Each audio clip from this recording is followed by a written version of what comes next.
या good evening Soni, good evening everyone. जय स्वागत है आपका फिर से इस क्लास में। हम बात करने जा रहे हैं आज अलाउद्दीन खिलजी की। थोड़ा स्पेलिंग के लिए फिर से माफ करें मुझे, ये थोड़ा आप लोगों के कहने पे जल्दबाजी में क्लास क्रिएट हुई थी, तो ये खिलजी को थोड़ा सा खिलजी रहने दें, खियाल जी पे ना रखें। ओके, तो कैसे हैं आप लोग? जो है उम्मीद कर रहा हूँ कि इसकी पहली जो आई थिंक 2 क्लासेस हो चुकी हैं, 2 या 3 क्लासेस जो भी हुई है ना। एक में थोड़ा सा टेक्निकल ग्लिचेस भी थे तो उसमें थोड़ा कम पड़ा था लास्ट वाले में आई गेस। तो जो है I think we discussed the origin, और उसके बाद हमने बात करी थी मामेलुक की, और फिर लास्ट क्लास में हमने खलजी कर लिया था, जलालुद्दीन खलजी तक हमने पढ़ लिया था। क्या यहाँ तक सब लोग साथ में मेरे? हाँ, हैश रणवीर सिंह, ठीक है। ओके, चलो तो इसके आगे की कहानी पढ़ते हैं। आज का टॉपिक है हमारा अलाउद्दीन खलजी। ठीक है, अलाउद्दीन खलजी जो है वैसे तो पढ़े लिखे नहीं है, इलिटरेट है, लेकिन फिर भी उनकी जो पॉलिसीज हैं चौंकाने वाली हैं, और जो है काइंड ऑफ अ वंडर है कि ऐसे कैसे किया जा सकता है ना। तो बहुत ही होलिस्टिक जो है पॉलिसी है अलाउद्दीन खलजी की। तो इनकी बात करेंगे हम, है ना। एक बार जल्दी से बैकग्राउंड सेट कर लें। आप में से कोई ऐसा है जो पहली बार क्लास अटेंड कर रहा हो? कोई भी ऐसा है? ओके सौरभ, ओके, ठीक है मित्र, कोई बात नहीं। तो जो है फिलहाल हम अलाउद्दीन खलजी की बात करने जा रहे हैं। इसके पहले मैं 2 ढाई क्लासेस कुछ और भी पढ़ा चुका हूँ, तो जल्दी से फॉरवर्ड करके बाद में देख लेना, कनेक्ट कर लेना। ठीक है, बट कोई बात नहीं, एक बार जल्दी से कनेक्ट करते हैं पुरानी क्लासेस में। तो हम बात कर रहे थे जो है मेडिवल हिस्ट्री की, तो बहुत तेजी से एक बार रिकैप कर रहे हैं, ठीक है। रिकैप कर रहे हैं, जल्दी से सुनो। तो 5 मिनट का रिकैप, जैसे हम बात कर रहे हैं पहले तो मेडिवल हिस्ट्री क्या है। मेडिवल हिस्ट्री है आपकी 700 समथिंग से शुरू हो रही है, 1707 तक जाएगी।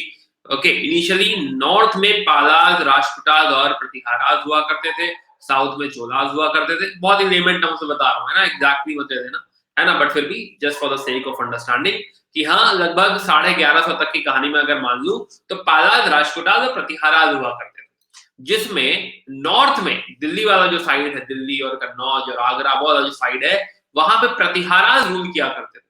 तो जब तक ये लोग थे तब तक आपका जो नॉर्थ वेस्ट फ्रंटियर था ये थोड़ा कंपैरेटिवली सिक्योर था, ठीक है। लेकिन जैसे ही ये सिक्योरिटी हटी, बाहर से अटैक हुआ, ठीक है ना, इन्वेजन हुआ। अब ये इन्वेजन पहले बहुत बार हो चुका है, ये साइड ही ऐसा है, यहाँ से होता रहता है ऐसा, पड़ोसी है हमारे, तो ये बहुत ही नॉर्मल है, ठीक है। मीनवाइल इसी जोन में जो है हमने बात करी थी, ओरिजिन में हम बात कर रहे थे, बैकग्राउंडर में बात कर रहे थे कि जो है सेंट्रल एशिया में, सेंट्रल एशिया कह दो या मिडिल ईस्ट कह दो, मिडिल ईस्ट कहना चाहिए, है ना।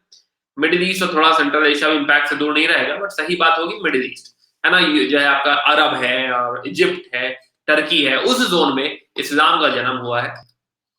प्रॉफिट मोहम्मद आए हैं, साढ़े जो है 632 में उनकी डेथ हुई है, और वो पहले लास्ट प्रॉफिट माने जा रहे थे, तो उसमें जो है स्किज्म आया है फिलहाल। तो वहां जो है मिडिल ईस्ट में ये यूनिटी हुई है, बहुत सारी जो ट्राइब्स थी जो पहले आपस में लड़ा करती थी, वो जो है आपस में साथ में आ गई है। उनमें फिर एक ट्राइब है टर्क्स। टर्क्स जो है ये जो है बिगेस्ट प्रोपाउंडर ऑफ इस्लाम हो गए हैं, और फाइनली ये इंडिया की तरफ अटैक करते हैं, ठीक है। तो हमने देखा कि हाँ कई सारे जो है इन्वेजन भी हुए हैं, राइट। तो हमने एक जाना था, एक इन्वेजन जो हमने जाना था। तो फिलहाल अभी जो हम बात कर रहे हैं इसमें,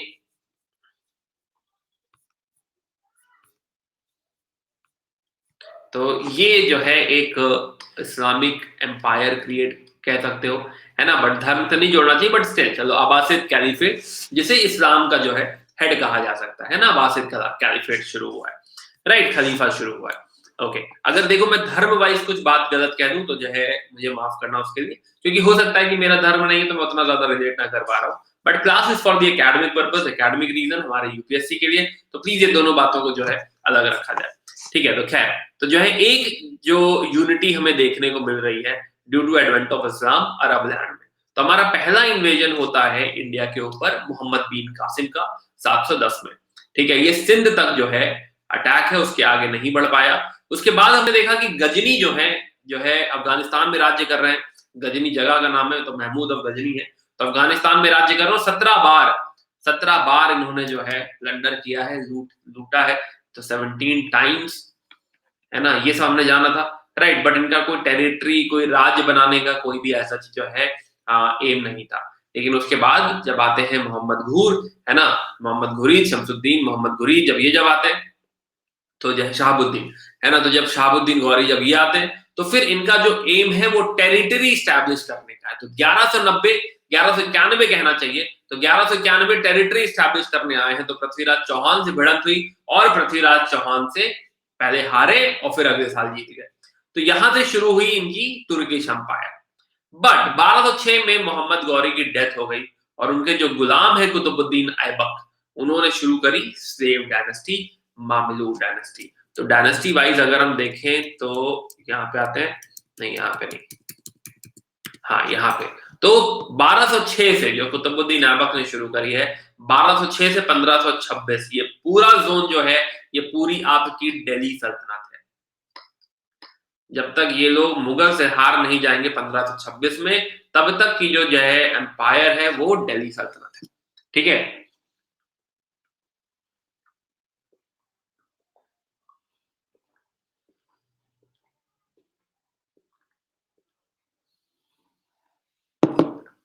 सॉरी। तो 1206 से 1526 लगभग ये जो 300 साल का रूल है, 300 इयर्स, इस 300 इयर्स में जो राज्य कर रही हैं वो टोटल जो है टोटल 5 डायनेस्टीज हैं, 5 डायनेस्टीज। तो पहली वाली तो गुलाम ही थी, तो गुलाम वंश है, स्लेव वंश, जिसका सही टर्म पर्शियन टर्म है मामलूक। तो मामलूक जो है वंश है, पहले सबसे पहले मामलूक डायनेस्टी, स्लेव डायनेस्टी, फिर खलजी है, फिर तुगलक है। ठीक है, तो 3 मैंने कहा था कि मेन है, और उसके बाद सैयद और लोधी आएंगे, ये दोनों फर्जी है ना, सैयद और लोधी किसी काम के लिए। तो मेन 3 ही है आपके, स्लेव डायनेस्टी, खलजी डायनेस्टी और तुगलक डायनेस्टी। ठीक है, स्लेव डायनेस्टी में फिर हमने बात करी थी नेक्स्ट टाइमलाइन में, जब हमने कहा था कहां गए, हाँ ये है कि स्लेव डायनेस्टी में हमारे 3 ही कैरेक्टर इंपॉर्टेंट हैं। एक है कुतुबुद्दीन ऐबक, जिन्होंने स्टैब्लिश करा हुआ है, जिन्होंने कुतुब मीनार बनाना शुरू किया था, राइट। मेनली जो है ये जो मोहम्मद गौरी के मेन गुलाम थे, और उनकी डेथ हो जाती बहुत जल्दी, मात्र 5 साल में इनकी डेथ हो जाती, और राज्य आ जाता है उनके दामाद इल्तुतमिश के पास। इल्तुतमिश काफी लंबा राज्य करते हैं, हमने देखा कि एक्सपेंशन भी करते हैं और थोड़ा बहुत कंसोलिडेशन भी है। फिर इनकी बेटी रजिया जो है राज्य संभालती हैं, बहराम शाह, मसूद शाह, ये हमारे उतने काम के नहीं है। ठीक है, और हमने ये जाना था इल्तुतमिश ने 40 लोग जो है, तुर्कान ने चहलगनी की बात करी थी, 40 लोगों को अपॉइंट किया था, जिनकी वजह से ये 25 साल का राज्य लगभग रह गया है। उसके बाद जो तीसरा हमारे लिए इंपॉर्टेंट कैरेक्टर था वो था बलबन, जिन्होंने इन 40 लोगों को जॉब से निकाल दिया था, जिन्होंने जो है की ध्यान रखा था कि बहुत सीरियस रहना है, खासा सीरियस रहना है, एंड कंसोलिडेशन के लिए जाने जाते हैं।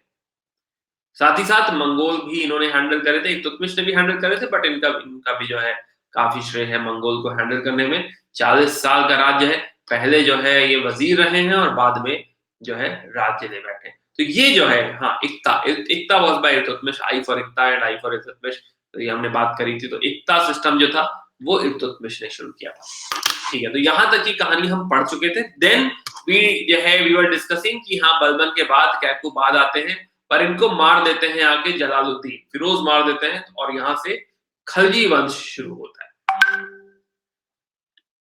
यस, सजदा एंड पैबोस, बिल्कुल सही। तो बलबन ने शुरू किया था सजदा और पैबोस कि मेरे सामने आके झुको, मेरे पैरों को चूमो, ये सब इन्होंने शुरू किया था। तो ये सारा डिस्कशन हम लोग कर चुके हैं, ठीक है ना। हम लोग फिर उसके बाद ये वाला वंश खत्म करके अगली डायनेस्टी में मूव कर गए थे, वो थी खलजी डायनेस्टी। खलजी डायनेस्टी कैसे आई? खलजी डायनेस्टी मैंने कहा था कि अगर आपने पद्मावत देखी है तो वो जो रजा मुराद है वही आपके जो है जलालुद्दीन फिरोज है, जलालुद्दीन खिलजी है। तो अगली टाइमलाइन उठाते हैं।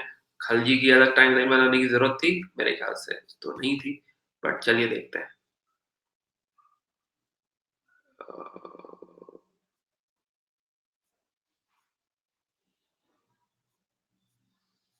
जस्ट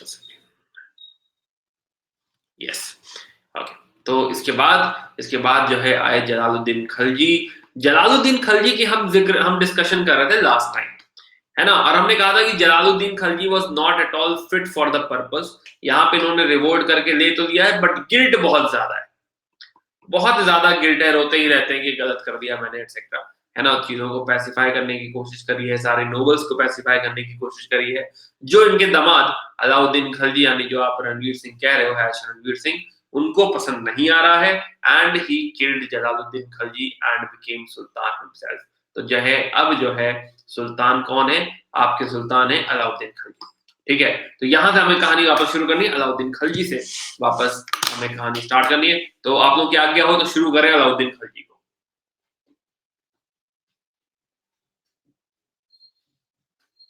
शुरू करें, कोई डाउट है, कुछ पूछना चाह रहा है कोई यहाँ तक?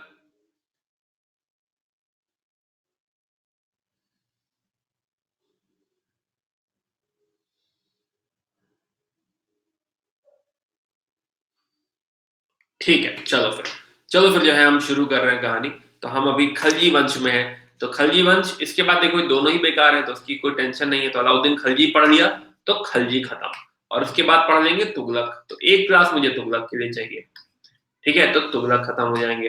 तो कायदे से जो है 90% आपकी दिल्ली सल्तनत खत्म हो जाएगी, पर वहां से कुछ धागे निकलेंगे, उनका सोचना है कि क्या करना है। पर फिलहाल अभी जो है अलाउद्दीन खलजी सॉल्व करते हैं। तो अलाउद्दीन खलजी, तो खलजी की हमने बात करी थी कि हाँ जो है ये जो जलालुद्दीन खलजी हैं ये फिट नहीं थे, एंड फाइनली अलाउद्दीन खलजी की एंट्री होती है।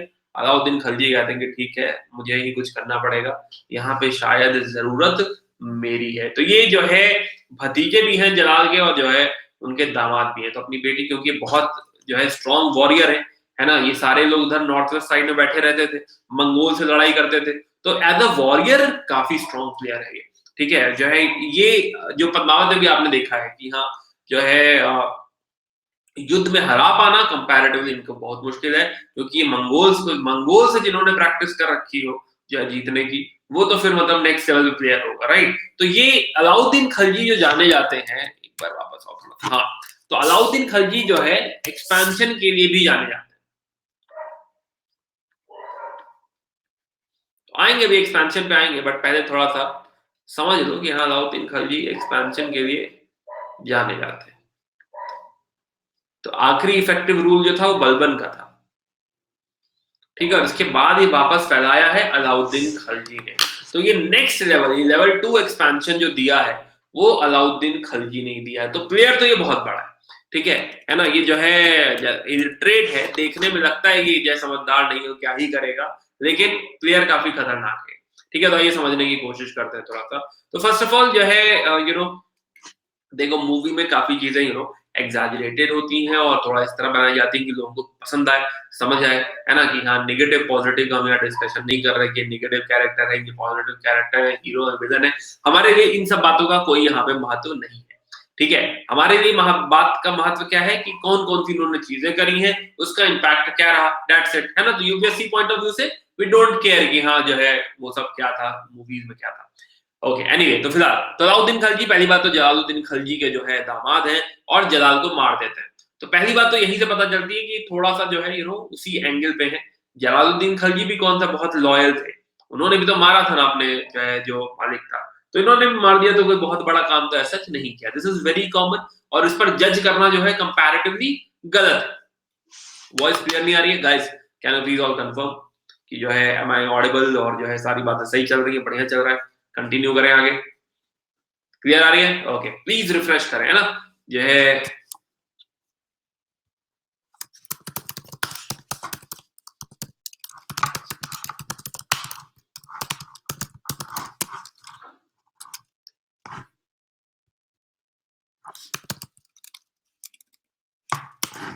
ओके, है ना। तो क्योंकि जो है आई गेस, क्योंकि अगर नहीं आ रहा होगा तो बहुत लोग कमेंट कर रहे होंगे। ओके, तो गरिमा मुझे थोड़ा टाइम दो, पहले ये खत्म कर ले। गरिमा ने एक बीच में सवाल पूछा हुआ, बट वो हम टेकअप करेंगे, बट नॉट नाउ, है ना, अभी नहीं, पहले थोड़े बात करते हैं। तो पहली बात की जो है, एक तो राजा बन बैठे हैं, अपने ही चाचा को मार के जो है, ससुर कह लो या चाचा कह लो, उनको मार के जो है राजा बन बैठे हैं। अपने चाचा जब ये थे, जब वो जलाल थे, तब भी ये काफी पॉपुलर है, खासा पॉपुलर है।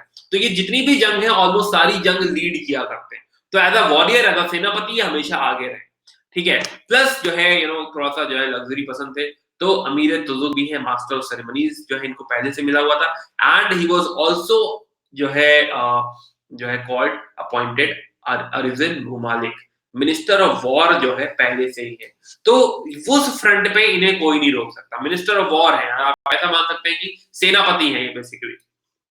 राइट। इनको इक्ता मिला हुआ है कारा का और अवध का, ठीक है, दो बड़े इक्ता भी मिला हुआ है, तो है पॉपुलर है और जो है स्टॉलवर्ट है, लीडर है, ये सारी चीजें जो है उनके हाथ में एग्जिस्ट करती है। ओके, सो जो है ही ऑल्सो साउथ भी गए हैं, थोड़ा सा देवगिरी पे अटैक किया हुआ है। ओके, तो he was an able military commander, efficient organiser, yes. Okay, तो इसी चक्कर में जो है उनकी जो शादी हुई है वो जलाल की बेटी से हो गई है। खैर, तो अब जलालुद्दीन को मारने के बाद उनकी लाइफ आसान नहीं है। वाई? बिकॉज जो बाकी के खलजीज हैं वो भी सोच रहे हैं कि यार ये असर पर है, इसने धोखा दिया है, और बाकी की जो दुनिया है, स्पेशली जो टर्क्स और नॉर्मल जो टर्क्स हैं और बाकी के जो नोबल्स हैं, उनको भी बुरा लग रहा है कि यार ये जो है धोखेबाज आदमी है, इस पर ट्रस्ट नहीं किया जा सकता। आम जनता भी यही सोच रही है कि इस पर ट्रस्ट नहीं किया जा सकता, ये तो जो है इसने तो जो है उसको ही मार दिया, खलजी को ही मार दिया। तो ये काफी सारी जो है इश्यूज चल रहे हैं, है ना। दूसरी बात, जो मेन राज्य परिवार है जैसे मलाके जहां, है ना, जो है ये जो मेन फैमिली है जलालुद्दीन खिलजी की, ये लोग भी जो है उंगली उठा रहे हैं, किसने गलत किया, गलत किया, गलत किया, एक्सेट्रा। तो system was not at all conducive for him, situation was not at all conducive for him. इतना आसान जो है यहाँ पर इनके लिए बिल्कुल भी नहीं है, राइट। तो क्या करा जाए, है ना, ऐसे उसमें, और उधर से मंगोल भी जो है अटैक कर रहे हैं उधर से, तो 6-7 लड़ाइयां होने वाली है मंगोल से, तो it's not at all going to be easy Alauddin Khalji के लिए। ना घर जो है, ना घर में शांति है, ना बाहर शांति, कहीं भी शांति ऐसा जिनके लिए नहीं है, और फ्रस्ट्रेटेड भी है। बहुत सारे इश्यूज हैं, एक तो जो है स्पाई सिस्टम ढंग का नहीं, घर में जो है डिसेंशन है वो तो है ही, ठीक है। फिर जो है नॉर्मल जो ट्रेंड चल रहा है, use of wine and all, क्योंकि अभी जलालुद्दीन फिरोज आए थे तो बहुत ही मौज मस्ती चल रही है, तो वो रोकना है, और वो भी रोकना है कि हाँ ये नोबल्स मेरे खिलाफ कॉन्स्पिरेसी ना करें। ऑन द सिमिलर नोट, जैसे कि पहले बलबन को टेंशन हुआ करती थी, और ये नोबल्स को कमजोर भी करना है। ये भी देखो, अगर देखो तो बिल्कुल पैरेलल स्टोरी है बलबन के। बलबन भी चाहते थे कि जो नोबल्स हैं वो कमजोर रहे, ताकि मेरे खिलाफ कोई जो है कॉन्स्पिरेसी ना करे, वाइन ना यूज हो, ये सारी चीजें मैरी मेकिंग वगैरह ना हो। ये बलबन इन सब चीजों में बहुत इंटरेस्टेड थे। उसी के पैरेलल स्टोरी है अलाउद्दीन खलजी की, but he is much smarter, ठीक है, जो है मच स्मार्टर। देखो कंपैरिजन करेंगे तो कैसे कहें कि हाँ ये बेटर है वो बेटर है, वो कहना मुश्किल है, लेकिन फिर भी जो है ही handled the things very well. तो आइए समझते हैं कि कैसे कैसे हैंडल किया। ओके, तो कुछ चीजें जो अगर मैं जो है हम लोग ब्रेक डाउन करें, तो एक तो families that had been enjoying free land, जिनको क्या किया गया था कि काफी बढ़िया लैंड वैंड दे दी गई थी, उनको बोला गया कि नहीं, उनको भी टैक्स पे करना है, जो भी जमीन है उसके ऊपर टैक्स पे करना है। स्पेशली इंटरमीडियरी, अभी कनेक्ट करेंगे सारी ये बातें हम लोग। स्पेशली इंटरमीडियरी, जो बीच में जमींदार, चौधरी और खूट ये सब जो रहते हैं, जमींदार को नाम हटा दो, जो चौधरी हैं, खूट है, मुकद्दम है, ये जो इंटरमीडियरीज हैं जो टैक्स कलेक्ट करते हैं, है ना, जो है रेवेन्यू सिस्टम को हेल्प करते हैं, उनको थोड़ा सा कमजोर करने की कोशिश करी है। ओके, स्पाई सिस्टम बढ़िया ऑर्गेनाइज किया है, because he wanted to have news, उनको जानना है कि हाँ जो है ये क्या बोलते हैं, उस उधर क्या हो रहा है, इस राज्य में क्या हो रहा है, उस राज्य में क्या हो रहा है, ये सारी बातें जो है उनको कायदे से जाननी है। और use of liquor and intoxicant बंद करा इन्होंने, ये इसकी वजह से कॉन्स्पिरेसी बहुत होती है।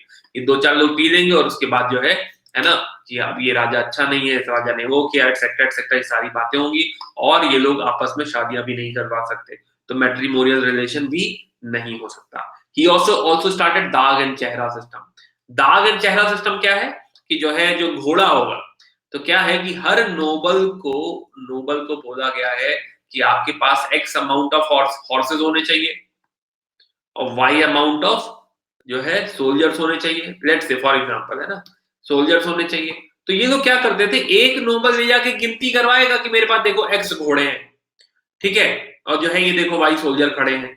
ओके, फिर दूसरा नोबल फिर वही घोड़ा ले जाके फिर गिनती करवा देगा। तो ऐसे सिस्टम बड़ा करप्ट हो रहा था, और इससे क्या होगी, आर्मी वीक हो जाएगी। हम गिन के बैठे हैं कि जो है 1000 घोड़े हैं, बट एक्चुअली 400 ही घोड़े हैं, वही लोग बार बार गिनती करवा करवा के जा रहे हैं। समझ रहे हो, तो ये गड़बड़ कहीं ना हो जाए, अच्छी ब्रीड मेंटेन हो, घोड़े बढ़िया हो, है ना, ये सारी चीजें रहे। इस चक्कर में उन्होंने क्या किया, टैटू बनवा दिया घोड़े के ऊपर, है ना, दैट इज योर दाग, कि कोई साइन बना दो, वो दाग दो, उसको थोड़ा सा जला दो, समथिंग। अगेन क्रूएल है, आई एग्री, लेकिन ये सिस्टम उन्होंने चलाया, ठीक है, कि दाग सिस्टम। दूसरा चेहरा सिस्टम, ये सोल्जर्स का थोड़ा बायोमेट्रिक टाइप का है, कि नहीं इसके कान के नीचे एक तिल है, ताकि ये दोबारा गिनती ना करवा दे। तो सोल्जर्स के लिए चेहरा, राइट, बायोमेट्रिक जैसा है ये चेहरा। अब उस समय तो आइरिस स्कैन वगैरह नहीं होता होगा, तो इट्स लाइक कि हाँ बताओ इसकी आंखें नीली है, ये जो है इसके चेहरे जो है इसके यहाँ पे तिल है, ठीक है। इस तरह का सिस्टम बना है, दाग एंड चेहरा सिस्टम, ताकि जो है आपकी आर्मी वगैरह बहुत स्ट्रॉन्ग हो। तो अगर इसको मैं कंसोलिडेट करूं, थोड़ा सा कंसोलिडेट करते हैं और फिर आगे बढ़ते हैं। टेल मी कि क्या, क्योंकि मंगोल मंगोल अटैक भी हो सकता है, ठीक है, एक्सपेंशन भी करना है, तो Mongol attack plus expansion plus administration, ये सारी चीजें हैं। अगर ये सारी चीजें हैं तो do I need a very strong army?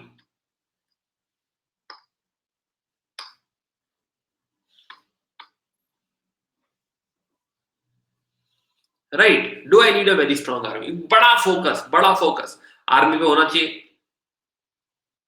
है ना, बड़ा फोकस आर्मी पे होना चाहिए, ठीक है। एक समझदार राजा, फिर से बताओ, एक समझदार राजा अगर आर्मी अच्छी मेंटेन करना चाहता है तो should he focus on economy? देखो इलिटरेट है, इसीलिए मैं कह रहा हूं ना खलजी क्यों इतना जो है चमकाने वाली पर्सनालिटी है, कि ये जो है इलिटरेट है बहुत। और आर्मी अच्छी होनी चाहिए, ये तो चलो नो ब्रेनर है, ठीक है, आर्मी अच्छी होनी चाहिए, बट आर्मी अच्छी होने के लिए इकोनॉमी बहुत अच्छी होनी चाहिए, ये बात थोड़ी सी अलग हो गई। ये बात इन्होंने थोड़ा दिमाग लगाया कि नहीं, अगर मुझे आर्मी स्ट्रांग चाहिए तो मेरी इकोनॉमी कैसे वीक हो सकती है? तो बेसिक है ये तो भाई, है ना, बिल्कुल बेसिक है।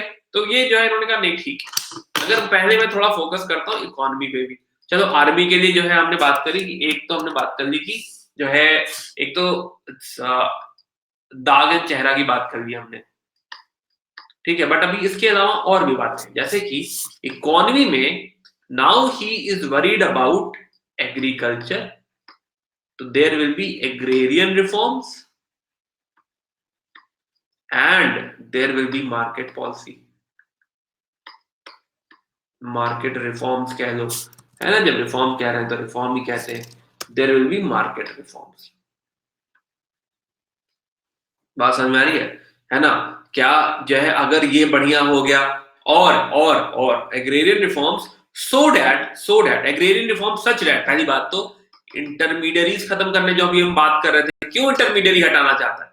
इंटरमीडियरीज को वीक करना चाहता है, एक बात, ठीक है। और वो चाहते हैं कि जो पीजेंट है, जो टिलर है, जो किसान है, ये हैप्पी रहे, है ना, he should be content, he should be content, he should be satisfied, he should be happy. अगर इस तरह का सिस्टम होगा,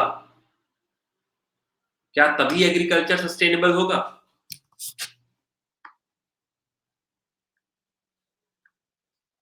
समझ में आ रही बात? इस तरह का सिस्टम होगा तभी सस्टेनेबल होगा, and this system has to be supported by a good market. तो उसे ये समझ में आया कि सारी बातें कनेक्टेड है भाई, ये सारी बातें कनेक्टेड है, कि हाँ ये सिस्टम, क्योंकि आगे जाके बेचना तो मार्केट में ही है ना। अगर यहाँ पे ब्लैक होर्डिंग वगैरह शुरू हो गई, ब्लैक मार्केटिंग, होर्डिंग शुरू हो गई, ब्लैक मार्केटिंग शुरू हो गई, तो ये इंपैक्ट होगा। तो I need a good market as well. और अगर मेरा ये सिस्टम सही चल गया तो मेरी जो है इकोनॉमी सही चलेगी, इकोनॉमी सही चलेगी तो मेरे पास आर्मी सफिशिएंट रहेगी, खिलाने के लिए जो है खाना रहेगा और पैसा रहेगा, मैं बड़ी आर्मी अपॉइंट कर सकता हूँ। बड़ी आर्मी अपॉइंट कर सकता हूँ तो मैं तो फिर मंगोल को भी अटैक कर सकता हूँ और मैं एक्सपैंड भी कर सकता हूँ, और मेरे पास पैसा रहेगा तो मेरा एडमिनिस्ट्रेशन ही बेटर रहेगा। तो ये सारी चीजें जोड़ देगा वो, है ना। तो जो है अगर ये इतना दिमाग लगा लेगा तो दैट मीन्स कि जो है बात तो है। तो अब इनकी जरा रिफॉर्म्स देखते हैं, वाकई देखते हैं कि हाँ इनका ये एग्रेरियन रिफॉर्म क्या है और मार्केट रिफॉर्म्स क्या है, ठीक है। यहां तक बातें समझ में आ रही है? ओके, सो जो है सीधे रिफॉर्म्स देख लें पहले, चलो पहले रिफॉर्म्स देखते हैं, बाद में एक्सपेंशन देखेंगे, ठीक है। तो जो है इनकी इकोनॉमिक पॉलिसी अगर हम देखें तो दो तरह के रिफॉर्म है, एग्रेरियन रिफॉर्म और मार्केट पॉलिसी। तो पहले बात करते हैं एग्रेरियन रिफॉर्म्स। तो एग्रेरियन रिफॉर्म्स में पहली बात तो इन्होंने,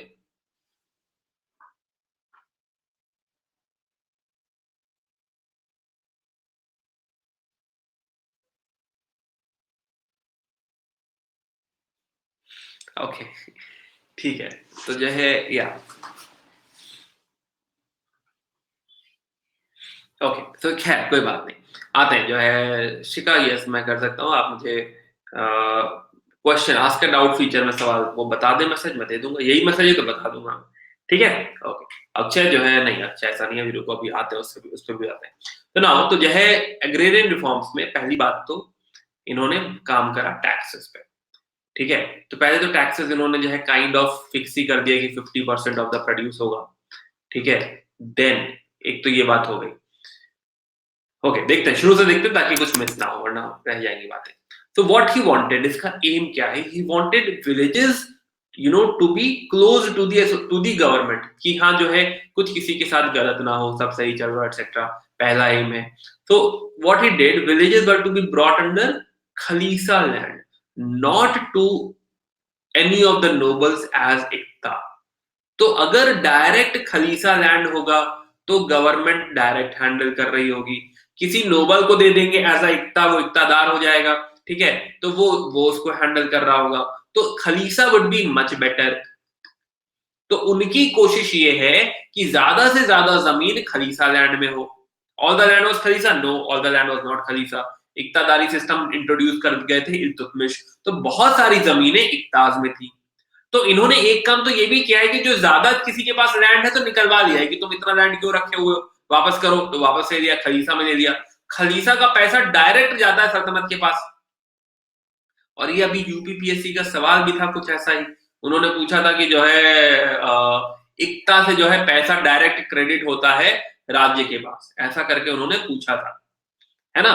तो ये सवाल यूपीपीएससी का सवाल था मेरी लास्ट स्पेशल क्लास में, जो है स्पेशल क्लास में तो कंप्लीटेड था ही, मेरे मेडिवल के कोर्स में भी कंप्लीटेड था, ठीक है। बट एनीवे जो है, जो भी है, तो फिलहाल तो जो है इक्ता, इक्ता से जमीन निकाल के इक्ता पे मेन फोकस ना रखते हुए खलीसा पे मेन फोकस हो।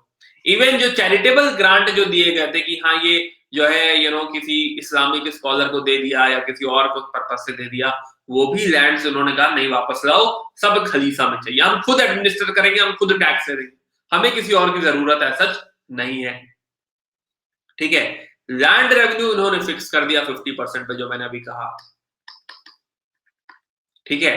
एंड 50% पे, नहीं इक्ता मींस पीपल नहीं है ना, इक्ता का मतलब होता है, ऐसा मान लो, अभी लेमन टर्म से मान लो कि मान लो कोई डिस्ट्रिक्ट है ना, जैसे कि कोई डिस्ट्रिक्ट है जिसमें कई सारे वार्ड हैं, कई सारे, तो अभी समझाया था लास्ट क्लास में, बट कोई बात नहीं, जो आप नहीं रहे होंगे, तो डिस्ट्रिक्ट मान लो, है ना, और इसका जो एडमिनिस्ट्रेशन देख रहा है वही इक्तादार है।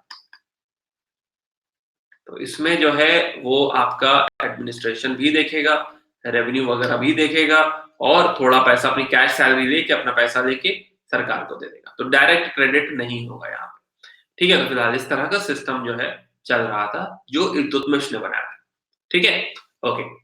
नाउ और भी उन्होंने, अच्छा, एक तो 50% पे फिक्स किया, देखो फिर से एक बार फिर से बता रहा हूं, एक तो उन्होंने क्या किया है कि एग्रेरियन रिफॉर्म लेकर आए हैं सो दैट गांव फले फूले, ठीक है, गांव फले फूले, एक तो ये इंपॉर्टेंट है, ठीक है। दूसरा, ज्यादा से ज्यादा जमीनें खलीसा में हो ताकि हम डायरेक्टली हैंडल करें, बीच में कोई इंटरमीडियरी ना हो, एक बात। दूसरा, जो चैरिटेबल लैंड है वो भी कन्फिस्केट कर लिया कि हम डायरेक्टली ही हैंडल करें। तीसरा, लैंड रेवेन्यू फिक्स कर दिया है 50% पे।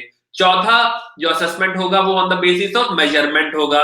इस तरह से सवाल पूछ लेता है कि क्या जो है, जो agrarian reform of Alauddin Khilji है, उसमें उसमें क्या है, तो 2-4 पॉइंट दे देगा। यूपीपीएससी में तो ऐसे देख ही रहे हम, पूछा ही था उसने, ठीक है, तो फिर पूछ सकता है ऐसा। तो फिलहाल मेजरमेंट के बेसिस पे है, सिर्फ जो है रफली नहीं है कि हाँ इतना दे दो उतना दे दो, लास्ट ईयर इतना दिया था तो फिर इतना दे दो, वैसा नहीं, on the basis of the measurement है। तो यहाँ पे असेसमेंट भी है, ब्लाइंड वर्क नहीं है ना, तो असेसमेंट है तो सर्वे भी होगा, तो ब्लाइंड वर्क नहीं है, मेजरमेंट के हिसाब से है। और इसके अलावा जो है there are some other taxes, जैसे कि अगर कैटल ग्रेजिंग करवा रहे हो तो चरई, हाउस टैक्स, घरी, ये सब भी टैक्सेस है। ये टैक्सेस पहले भी हुआ करते थे, but what he did, he institutionalised, formalised, कि हाँ इतना देना होता है, इतना नहीं देना होता है।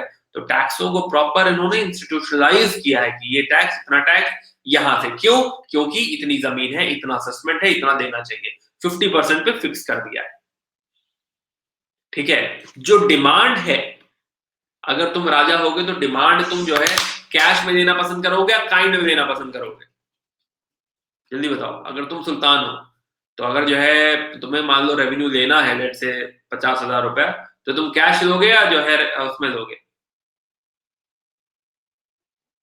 कैश लोगे ना? अरे कैश लेंगे भाई, कैश लोगे ना यार। कैश इज जो है easy to transfer, easy to handle, उसके बाद कुछ भी बेचा जाए, है ना? तो कैश लेंगे, है ना? That make sense, very sensible system कि हाँ काइंड नहीं कि हाँ बटोर के बोरी बोरी फिर लेके जा रहे हो, तो काम बढ़ गया ना।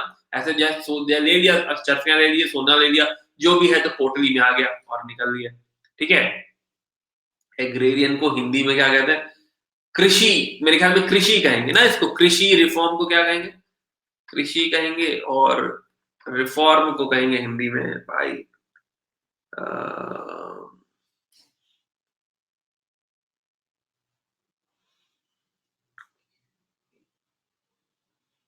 सुधार। हाँ बिल्कुल सही, थैंक यू यार। हाँ तो कृषि में सुधार क्या किया इन्होंने, बहुत बढ़िया। तो कृषि में जो सुधार लाए हैं वो ये है, ठीक है। थोड़ी जो है खुद इंग्लिश मीडियम से हूं, तो थोड़ा सा जो है ये बहुत सारे शब्द नहीं पता होते, है ना? क्षमा करें इसके लिए। तो खैर, तो जो है आपको कैश में देना है, किसी बंजारे को बेच दो, किसी जाके लोकल मार्केट में बेच दो, लेकिन कैश लेके आओ। तो अब क्या है कि लोगों को पता है, अच्छा ये टैक्स सिस्टम है भैया, ये सारे पैसे देने होते हैं, कैटल चराई देना पड़ेगा, हाउस टैक्स देना पड़ेगा, ये सारी चीजें देनी पड़ेंगी। तो लोगों को पता है, अकॉर्डिंगली वो पे करेंगे, राइट? तो ये सिस्टम मेन उन्होंने टाइप्स ऑफ टैक्सेस सेट करे हैं कि हाँ जो है ये टैक्स होंगे, खलीसा लैंड होगा तो हम खुद एडमिनिस्टर करेंगे, गांव खलेगा खुलेगा। भूमि सुधार वो लैंड रिफॉर्म हो जाएगा, है ना? एग्रेरियन रिफॉर्म, है ना? ओके। अच्छा, ये जो टैक्सेस हैं ये अपर क्लासेस से भी लिए जाएंगे और लोअर क्लासेस से भी लिए जाएंगे, दोनों लोगों से लिए जाएंगे, है ना? तो वो कोशिश करेंगे कि बेसिकली इंटरमीडिएट अगर वीक वीक हो रहा है तो वो भी टैक्स पे करेगा, ठीक है। बट अगेन ठीक है, हमारे लिए ये वाला पार्ट इतना इंपॉर्टेंट नहीं है, ये सेल्फ स्टडी है तुम्हारे लिए, पढ़ लेना इसको। ओके, तो फिलहाल ये टैक्सेस इन्फोर्स भी हो गए। अब बात ये है कि क्या ये एग्रेरियन रिफॉर्म बहुत सक्सेसफुल थे? To some extent yes, but अगर दूसरे पहलू से देखें तो उतना मजा भी नहीं आ रहा, ठीक है। इकोनॉमी एक्सटेंट से देखें तो हाँ काफी हद तक पैसा ऐसा बढ़िया आने लगा था, बट जो है प्रॉब्लम थी कि कुछ ज्यादा ही रिजिड हो गया था, है ना? जैसे कि अगर जो है कोई जरा सा भी करप्शन करता हुआ मिले तो बहुत स्ट्रिक्ट जो है, बहुत जो है स्ट्रिंजेंट पनिशमेंट हुआ करते थे कि हाँ हाथ काट दो, जान से मार दो, उस तरह से जो है पनिशमेंट हुआ करते थे। लोग भागते थे ऐसी पोस्ट से, कोई करना नहीं चाहता था ये काम, ठीक है। तो ये थोड़ा इशू था, राइट। बट ओवरऑल अगर देखें तो जो है ठीक है, ठीक है ना? कि सिस्टम जो है उस समय के हिसाब से बुरी कोशिश नहीं थी, अच्छा कोशिश था, और कहीं ना कहीं इकोनॉमी को मदद हुआ है, ठीक है। तो he tried to ensure the efficient and honest working of the machinery of revenue administration, not easy with the extension of the khalisa, large number of accountants, collectors, agents, इनको अपॉइंट करना पड़ा। तो आपका जो ब्यूरोक्रेसी है वो कंपैरेटिवली बढ़ गया, तो सिस्टम काफी स्लो भी हो जाएगा। Allow them desire that the accounts of all these officials should be audited, तो प्रॉपर जितने भी ऑफिसर रखे हैं इनका भी अकाउंट ऑडिट हो रहा है, ठीक है। और जैसे कि मैंने कहा बहुत सीरियस जो है पनिशमेंट हुआ करता था, ठीक है। तो जो है दोनों बातें लिख सकते हो अगर तुम इस बारे में लिख रहे हो कि एग्रेरियन रिफॉर्म जो है एक कंबरसम सिस्टम बनाना पड़ा, वो ठीक है, लेकिन जो है क्या बोलते हैं, क्या पैसा आया? हाँ कंपैरेटिवली पैसा तो आया। दूसरा, तो एग्रेरियन रिफॉर्म देखा हमने, दूसरा में बात करनी है मार्केट रिफॉर्म और पॉलिसीज को लेकर, ठीक है। ओके सुनाओ।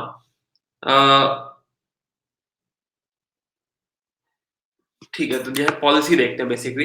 तो मेन जो इनकी पॉलिसी है, एक तो प्राइस पॉलिसी है मार्केट रिफॉर्म में, और दूसरा कई तरह की मार्केट है। तो सबसे पहले बात करते हैं प्राइस पॉलिसी की। तो इन्होंने प्राइसेस फिक्स कर दिए कमोडिटीज के ना, जो है अगर तुम ध्यान, मतलब जो है जो अजीब सी बात है इनके टाइम में, वो ये है कि जो महंगाई है, इन्फ्लेशन, इनके दौरान, इनके ड्यूरेशन में वो जीरो है। दिस इज अमेजिंग कि कैसे मैनेज कर लेगा कि कोई महंगाई नहीं हो रही, कोई दाम में चेंज नहीं हो रहा, बहुत स्टेबल प्राइस। तो पहला जो इन्होंने काम किया है, इन्होंने एमआरपी फिक्स कर दी है हर कमोडिटी की। तो ऐसा नहीं कि पहली बार हुआ है, पहले भी जो प्राइसेस होते थे वो फिक्स करे जाते थे, कमोडिटीज के प्राइसेस फिक्स करे जाते थे, लेकिन इस बार जो इन्होंने किया है, ये इन्होंने हर आइटम का फिक्स कर दिया है। वो जो है चाहे सेब खरीदो, चाहे लौकी खरीदो, चाहे कुछ भी खरीदो, है ना? इवन गोट, स्लेव्स, कैटल, हर चीज का जो है इन्होंने दाम फिक्स कर दिया है। हाँ, जैसे एमआरपी होता है, नहीं एमएसपी नहीं, एमआरपी, इससे ज्यादा का तुम नहीं बेच सकते, तो एक वहां प्राइस में स्टेबिलिटी आ गई। एमएसपी तो होता है देखो कि हम खरीद लेंगे, वो तो अलग की बात होगी ना। यहाँ पे तो जो है मिनिमम सपोर्ट प्राइस होता है, सपोर्ट होता है कि मार्केट इतने में नहीं खरीदेगा तो हम खरीदेंगे। ये थोड़ा एमआरपी जैसा है कि हाँ, इससे महंगा तुम नहीं बेच सकते, रिटेल प्राइस। ठीक है, तो एक तो उन्होंने वो फिक्स कर दिया, तो थोड़ा मार्केट में स्टेबिलिटी आ गई कि यार इससे ज्यादा तो नहीं जा सकता, तो जो है उसी हिसाब से डिमांड भी स्टेबलाइज हो गई। दूसरा, इन्होंने रॉयल ग्रेनरीज, तो जो पीडीएस सिस्टम होता है ना, तो पीडीएस सिस्टम जैसा है, फ्री नहीं है ये। हाँ, आई एग्री, लेकिन अगर तुम दाम को फिक्स कर दो तो काफी हद तक, अब यही तो जो है बाकी भी फैक्टर समझो, खाली ये वाला एक फैक्टर नहीं, खाली प्राइस फिक्स करना गेम नहीं है ना।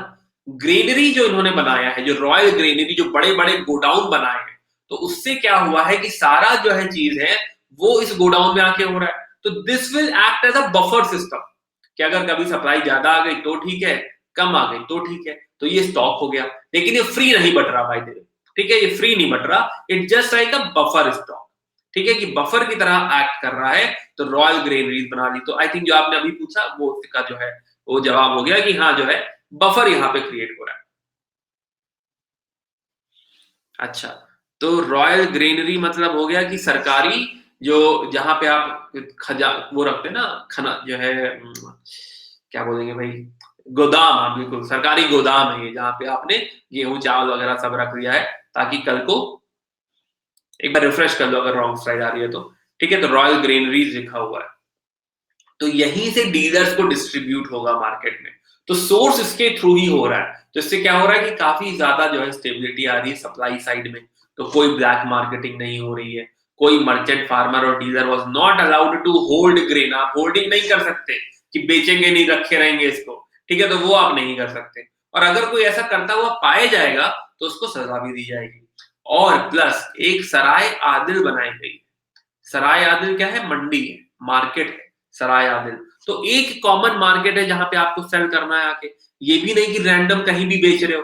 तो अगर एक मार्केट सेटअप कर दिया ना, what he is saying is कि एक तो पहले तो मार्केट सेटअप कर दिया है, राइट, एक गोडाउन सेटअप कर दिया है, राइट, और ये जो सप्लाई आ रही है इस पे प्राइसेस भी उन्होंने एमआरपी डाल दिए हैं कि मैक्सिमम इतना ही प्राइस हो सकता है, मैक्सिमम प्राइस सेटल कर दिया है इन्होंने। और गोडाउन से मार्केट में डीलर्स के पास जा रहा है, तो कोई ब्लैक मार्केटिंग नहीं हो रही, कोई होल्डिंग नहीं हो रही है ना। तो ये चीजें काफी स्ट्रीमलाइन, काफी बेटर हो चुकी हैं, राइट। देन उसके साथ साथ जरूरत है यहाँ पे ऑडिट की। हाँ, जो भी दिल्ली सल्तनत का एरिया, स्पेशली नॉर्दर्न साइड में, आपका जो गैंजेटिक जो है, जो प्लेन्स वाला एरिया है, तो खाली दिल्ली नहीं होगा भाई, इसमें इसमें अवध वगैरह सब आ जाएगा, है ना। अवध और कारा तो इनके मेन लैंड हुआ करते थे, तो इलाहाबाद सब आ जाएगा। तो स्ट्रॉन्ग एसपीएनएच सिस्टम भी बनाया ताकि ऑडिट होता रहे, मुझे पता चलता रहे कि क्या हो रहा है, और जैसे ही कोई कंप्लेन आई उस पर प्रॉपर एक्शन होना चाहिए। अगर कोई होर्डिंग करता हुआ मिला उस पर प्रॉपर एक्शन होना चाहिए, ठीक है। देन एक दीवाने रियासत बनाया है। दीवाने रियासत is a price control department, तो इसलिए भी रीजन है कि एक डिपार्टमेंट बना रखा है जो प्रॉपर इसको हैंडल ही कर रहा है। तो एक प्राइसेस को हैंडल करने के लिए दीवाने रियासत भी एग्जिस्ट करता है। तो मार्केट इज बेसिकली सराय आदिल और एक दीवाने रियासत, ठीक है। ये डिपार्टमेंट ध्यान रखेगा इनका, प्राइसेस का, इन सारी चीजों का ध्यान रखेगा। तो ये प्रॉपर एक सिस्टम इन्होंने जो है यहाँ पे बना रखा है, ओके, जो है ठीक है। बाकी फैक्चुअल है, बाकी हमारे उतना काम करिए। तो दीवाने रियासत, तो इन्होंने ये इस तरह से एक प्राइस इन्होंने मैनेज कर लिया है इस पूरे सिस्टम से। समझ में आ रहा है? ये गोडाउन लिखा हुआ है।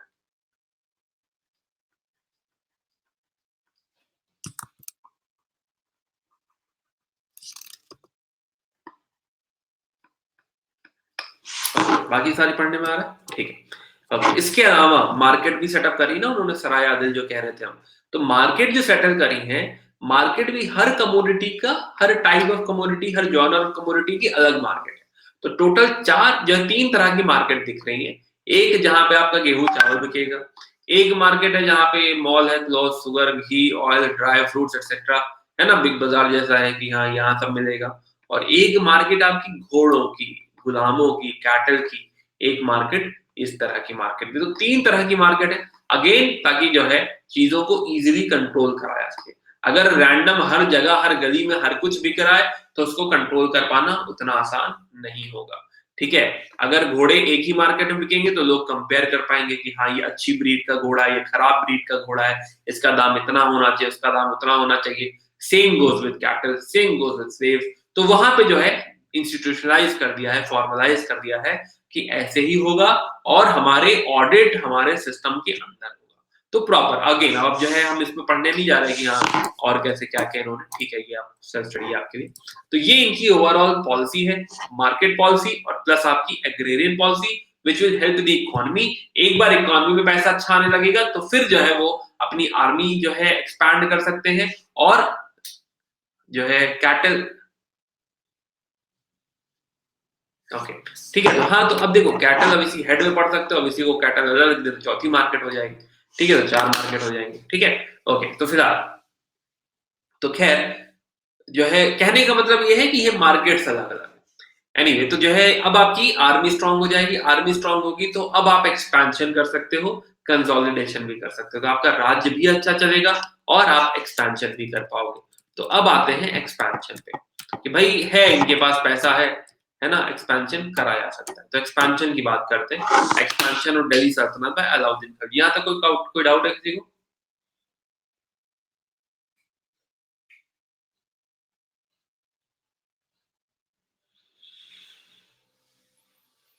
ठीक है, अगेन क्योंकि यूपीएससी मेडिवल बहुत ज्यादा नहीं पूछता है ना, यूपीएससी थोड़ा कल्चर पार्टी पूछता है, तो थोड़ा सा हमें खाली ओवरव्यू लेना है कि एक्सपेंशन देखो एक तो मैप में ही समझ लिया हमने कि हाँ एक्सपेंशन तो हुआ है, देखा है। तो पहला टारगेट हम थोड़ी जो है बहुत ही मैक्रो व्यू में देखेंगे। पहला टारगेट है इनका गुजरात, कि भाई गुजरात टारगेट किया, गुजरात इन्होंने जीता सबसे पहले। ठीक है, देन उसके बाद जो अगला टारगेट है, जो फेमस टारगेट है वो है राजस्थान। पहला टारगेट था रणथंभौर, रणथंभौर को हराने के बाद 1301 में रणथंभौर हार गया। अच्छा एक बार वापस फिर से आना चाहूंगा मैं, हाँ यहाँ पे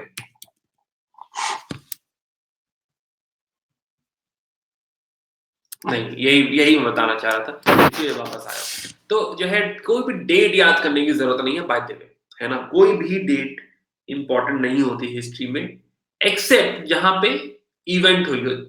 अब आप कहोगे सारे इवेंट है भाई, ये हार के ये आ गया, सारे इवेंट है, नहीं वो इवेंट नहीं है।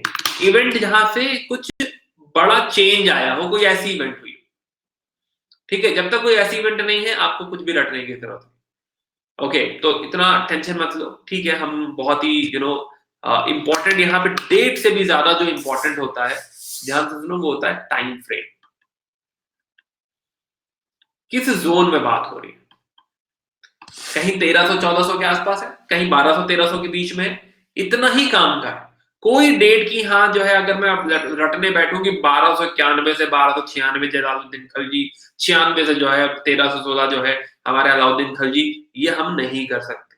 फिर आप हिस्ट्री ना ठीक से ना आप हिस्ट्री सही ढंग से पढ़ रहे हैं और ना आप हिस्ट्री सही ढंग से फिर पढ़ पाएंगे अगर ये रटने के उसमें आप चले गए तो what is important is time frame. ठीक है, इवन मॉडर्न हिस्ट्री के भी सारे डेट्स इंपॉर्टेंट नहीं है। ठीक है, उसमें भी ज्यादा इंपॉर्टेंट क्या है, टाइम फ्रेम, किस जोन में हो रहा है, कहां पे हो रहा है। ठीक है, बट कुछ इंपॉर्टेंट इवेंट्स हैं। अब तुम कहो कि जो है कि पार्टीशन ऑफ बंगाल मुझे टाइम फ्रेम में याद रहेगा, that will not make sense because वहां से एरा चेंज हो गया, टाइम चेंज हो गया, है ना। अब जैसे कि जो है non cooperation movement, civil disobedience movement, अब इनका तो याद ही रखना पड़ेगा भाई, ये बहुत ही बड़ी बड़ी बातें है ना, बहुत बड़ी बात की दिल्ली सल्तनत शुरू हुई है तो वो तो 1206 से हुई है, वो तो नहीं भूल सकते, है ना, कि हाँ बैटल ऑफ तराइन नहीं भूल सकते, बैटल ऑफ पानीपत नहीं भूल सकते कि भाई वहां से मुगल शुरू हुए। तो अब इतना बड़ा कुछ हुआ है तो उसको नहीं भूल सकते। लेकिन हाँ अलाउद्दीन खिलजी शुरू कब हुए हैं, ये सारी बातें इंपॉर्टेंट हमारे लिए नहीं है। ठीक है, तो वो थोड़ा सा टाइम फ्रेम इंपॉर्टेंट है, फिर से कह रहा हूं मैं, टाइम फ्रेम इंपॉर्टेंट है, टाइम इंपॉर्टेंट नहीं है। जैसे कि फॉर एग्जाम्पल अगर मुझे ये याद है कि 1206 में, अब ये तो देखो ये नहीं भूलना है कि 1206 में शुरू हुई है आपकी दिल्ली सल्तनत, इतना तो बेसिक है।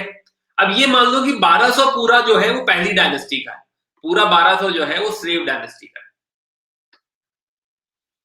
ठीक है, क्योंकि बिल्कुल एंड में शुरू हुई है खलजी, तो मैं ये याद रह सकता हूं कि 1300 में तो खलजी है और 1300 में अलाउद्दीन खिलजी तो रहेंगे, बस इतना ध्यान रख लो, बस सफिशिएंट है, इससे ज्यादा नहीं याद रखना। बस 1297 में आए थे तो 1316 तक रहे हैं, ये सारी बातें फर्जी है ना। 1300 में खिलजी थे, आसपास 10-12 साल इधर उधर थे खिलजी, दैट्स इट। ठीक है, बस इतना इंपॉर्टेंट है, ये सारे ईयर्स इंपॉर्टेंट है अगेन। तो खिलजी जो है अगर देखो तो हाँ 1296 से अगर 1316 रहे हैं तो लगभग 20 साल का रूल। 20 साल के रूल में इन्होंने एक्सपेंशन भी दिया है, कंसोलिडेशन भी दिया है, दोनों चीजें दी। ठीक है, खासा इंपॉर्टेंट है। चलो अब वापस आते हैं मुद्दे पे।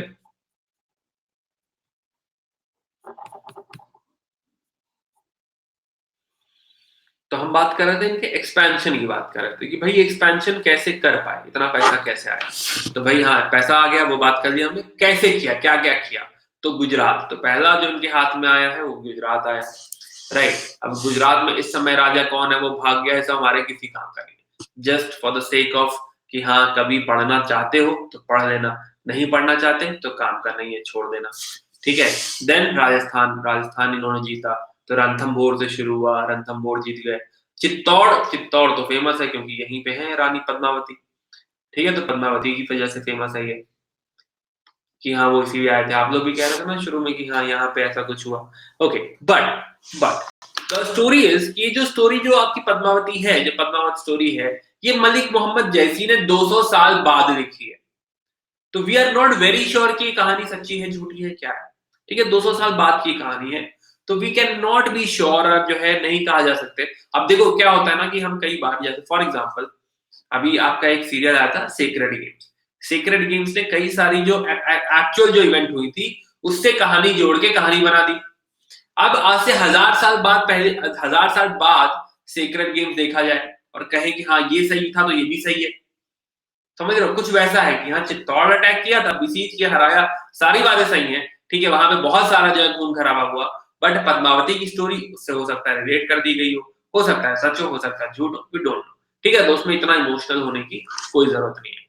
एनीवे, तो जो है sultan ordered general massacre of the civil population, Chittor was renamed Khizrabad.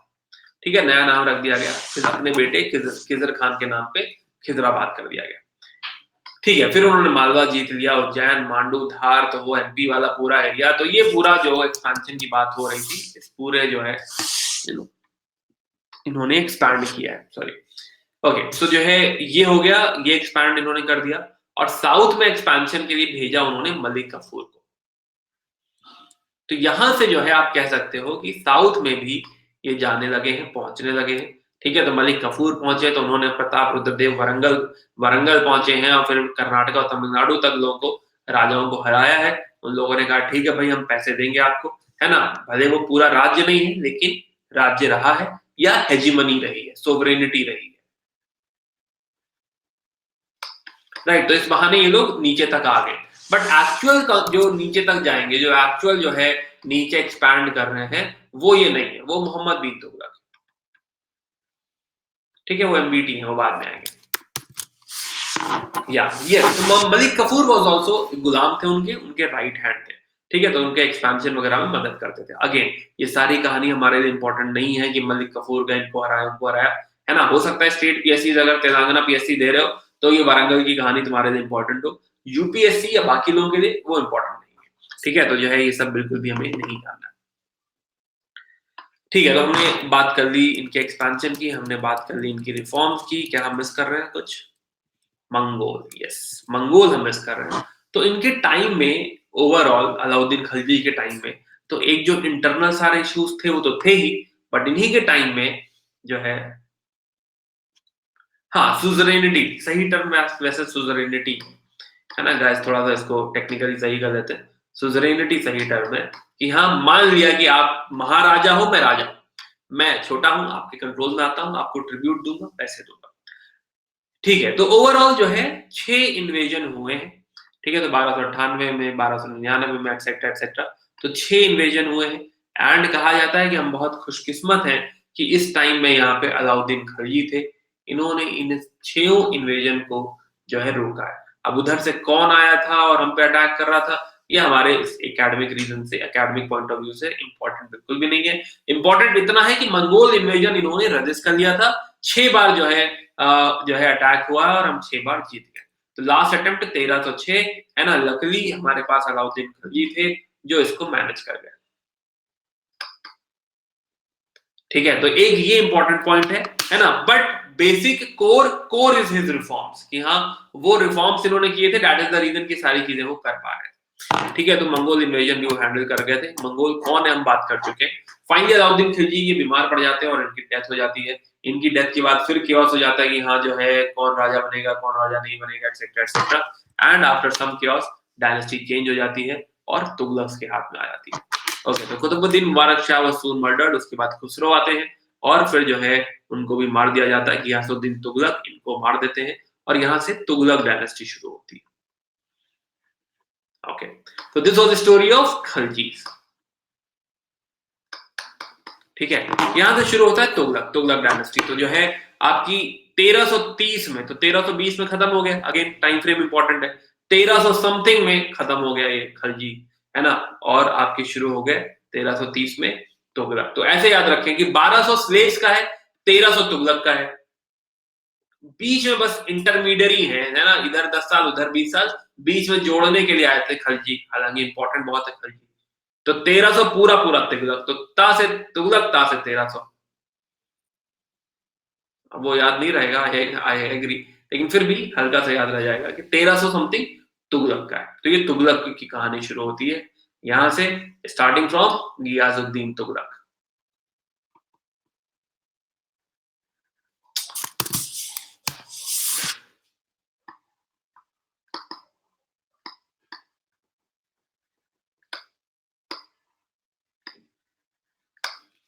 ठीक है,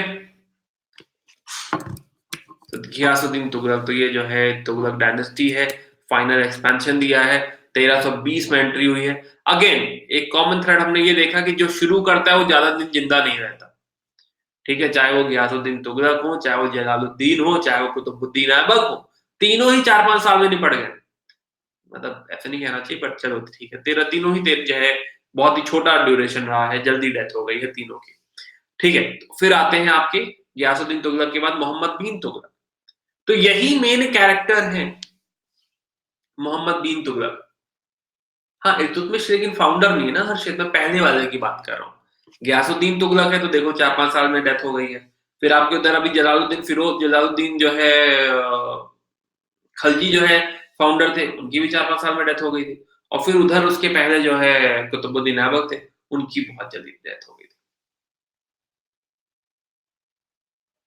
हाँ, सब समुद्रगुप्त नहीं बन सकते। ठीक है, ओके, तो मोहम्मद बिन तुगलक, तो इस तुगलक डायनेस्टी में देखो गयासुद्दीन तुगलक फाउंडर है, तो चलो ठीक है, हम जिक्र कर लेंगे इनका। बट हीरो दो ही है, मतलब इंपॉर्टेंट कैरेक्टर दो ही है। एक आपके मोहम्मद बिन तुगलक, दूसरा फिरोज शाह तुगलक, है ना। बहुत लोकल लैंग्वेज में तुमसे कहूं तो मोहम्मद बिन तुगलक ने रायता फैलाया है और फिरोज शाह तुगलक ने वो रायता समेटने की कोशिश करी। यही कहानी है तुगलक की, है ना। बहुत ही जो है लोकल लैंग्वेज में बता रहा हूँ, याद रखो। ठीक है, कि हाँ जो है फाउंडर्स का नाम इंपॉर्टेंट होता है ना बाय द वे, क्योंकि स्पेशली स्टेट पीएससी वगैरह ये लोग बहुत पूछते हैं फाउंडर्स वगैरह। यूपीएससी नहीं पूछेगा। ठीक है, यूपीएससी के लिए बहुत नॉर्मल है ये। ठीक है, तो खैर, हाँ उधर बाबर भी जो है, सही कह रहे हो, बाबर फाउंडर इसके बाद वाला, वो भी बहुत छोटे टाइम, बहुत कम टाइम पे रूल, बहुत कम टाइम का रूल। तो फिलहाल तो तुगलक में दो ही लोग इंपॉर्टेंट है, एक मोहम्मद बिन तुगलक, एक दूसरा फिरोज शाह तुगलक। मोहम्मद बिन तुगलक का जो है कि बहुत सारी गलतियां हैं, है ना, बहुत सारे इश्यूज हैं जिसको सॉल्व करने की कोशिश कोशिश उनके कजिन फिरोज शाह तुगलक करेंगे, बट कामयाब हो नहीं पाएंगे। तो यही कहानी तुगलक की है जो अभी सुनानी है मुझे, बाकी है। तो नेक्स्ट जो हमारी क्लास होगी that will be about Tughlaq, है ना। बट मीनवाइल जो है I would like to tell you कि मैं हिस्ट्री प्लस पे कंप्लीट कर चुका हूँ, है ना। Those of you who are there on Plus, तो ये फटाफट बिंज वॉच करके खत्म कर सकते हैं, है ना। आपकी हिस्ट्री पूरी तरह से कंप्लीट हो जाएगी। ठीक है, and let me know if there are any doubts. You can join plus and you can use my referral code Abhishek10 for discount. तो नेक्स्ट क्लास कल कल कर ले, सैटरडे को कर ले next class, Saturday day time somewhere around 1 p.m. Will that be fine? Yeah. एक गरिमा का सवाल बाकी है ना, सैटरडे 1 p.m. सबके लिए सही है? रात में रखना, सैटरडे 31st है डियर। 29, 30, 31st जो है नहीं रखते, है ना? जो है दिन में थोड़ा रखते हैं, सुबह के टाइम रखते हैं। सुबह के टाइम जो है 12 पीएम कर देते हैं, चलो, है ना? 12 पीएम कर देते हैं।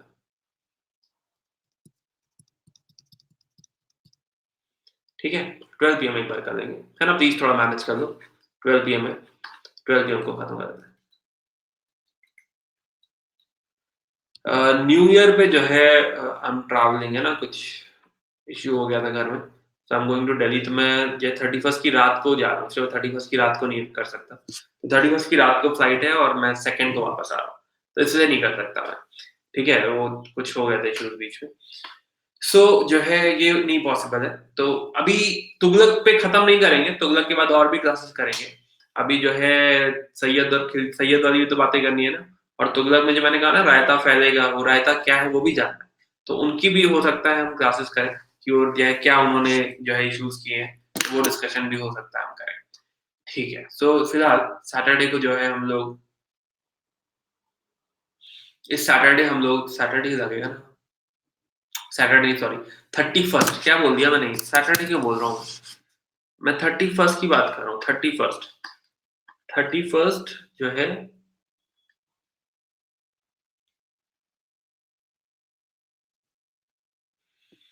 कल 30th है, कल ही कर लें क्या रात को?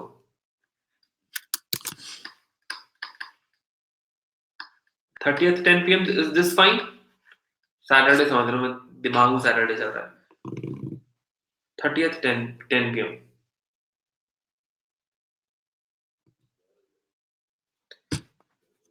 ठीक है, I think this is okay. मतलब मैं कल की बात कर रहा था, मैं पता नहीं क्या कह गया। 30th 10 PM की बात कर रहा हूँ, कल कल की बात कर रहा हूँ। 31st का मैं कह रहा था वैसे, 31st 12 PM की बात कर रहा था मैं, या फिर चलो जो है कल ही खत्म कर देते हैं, कल 10 PM कर देते हैं। ठीक है, अगर कल 10 PM को मैं क्लास नहीं ले पाया तो फिर अगर ये नहीं हो पाई तो क्लास जो होगी वो 31st को होगी, 31st फिर दिन में होगी 12 PM। ठीक है, मोस्ट प्रॉब्ली मैं कल क्लास ले लूंगा, है ना? मोस्ट प्रॉब्ली जो है ये क्लास हो जाएगी। ठीक है गाइस, ओके, गरिमा का एक आंसर दे देते हैं। तो गरिमा ने पूछा है कि what extent we should read history because we find many facts in various important books. तो बहुत सारी किताबें ना पढ़ें, राइट? जो मैंने बुक लिस्ट बोली है सिर्फ उसको फॉलो करें, है ना? तो बहुत ही लिमिटेड, जैसे कि एनसीईआरटीज, जो ओल्ड एनसीईआरटीज हैं एंशिएंट मिडिवल और मॉडर्न के लिए, एंशिएंट मिडिवल मॉडर्न। देन मेरे नोट्स अच्छे हैं मॉडर्न के लिए जो है, but you can refer to Spectrum या फिर you can refer to Snell, दोनों में से कोई भी एक किताब। ठीक है, स्पेक्ट्रम रेफर कर लो, स्नेल रेफर कर लो, दोनों में से कोई भी एक, और बस इसी को पढ़ो और कुछ भी मत पढ़ो। ठीक है, बिपिन चंद्रा भी आप में से बहुत लोग बोलेंगे, तो ठीक है बिपिन चंद्रा पढ़ लो। ठीक है, मैं पर्सनली रेफर नहीं करता क्योंकि मुझे लगता है कि book examination point of view से उतना नहीं है, बट अगेन बहुत लोगों को अच्छा लगता है, बहुत लोग रेफर भी करते हैं, तो you can go for this. But जो भी किताब पढ़ो उसको बार बार रिवाइज करो। ठीक है, बार बार रिवाइज करो। ओके, टेबल का पीडीएफ आई थिंक मैंने लास्ट क्लास में दे दिया था। ठीक है, विल शेयर। कभी का एक और जो है 2021 का जो है बैच जो है, will share the will share the list of the educators, but सारे टॉप एजुकेटर्स ही हैं, है ना? तो जो है ऐसी कोई दिक्कत नहीं है, list of educators I will share. मेरी क्लास की पीडीएफ ओके, वो भी मैं शेयर कर दूंगा। ठीक है, पीडीएफ भी शेयर कर दूंगा। पीडीएफ यहाँ से डाउनलोड नहीं होती है स्पेशल क्लास में, आई थिंक कई बार आप लोगों ने बताया शायद नहीं होती है। ठीक है, विल डू।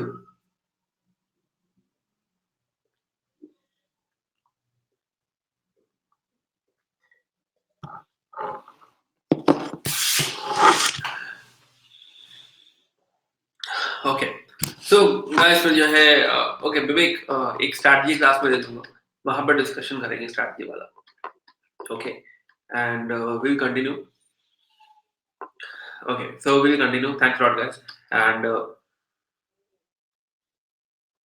आगे क्यों नहीं ये कंटिन्यू, मैं कई बार एक्सप्लेनेशन दे चुका हूँ, फिर से बता रहा हूँ। वो कंटेंट जो है बहुत एग्जॉस्टिव है, और उससे अच्छा मुझे लगा कि मैं क्रैश कोर्सेज बना दूं, तो उसी के बाद मैंने मेडिवल और एंशिएंट के क्रैश कोर्सेज बनाए थे।